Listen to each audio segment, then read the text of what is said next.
Ludvig den 6. var kongen i Frankrig. Han erklærede krig for at genvinde magten som enevældig konge efter revolutionen i Frankrig.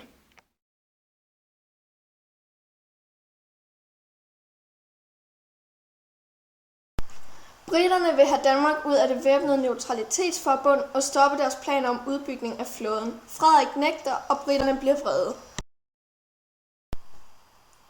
Det var den britiske flåde, styret af Hyde Parker og Hayato Nelson.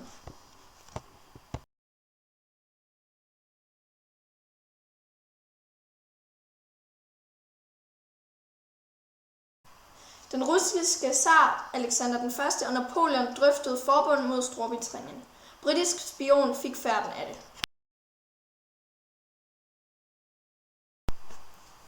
Det var et brev fra England.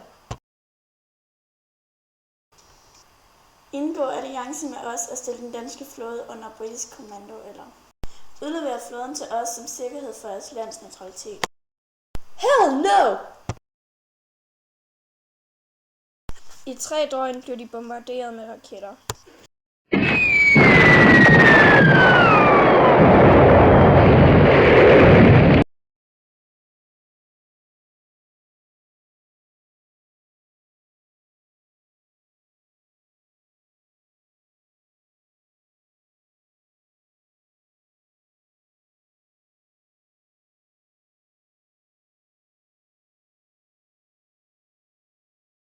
Fuck, jeg hader britterne, mand. Jo, Napoleon, jeg slutter mig til dig.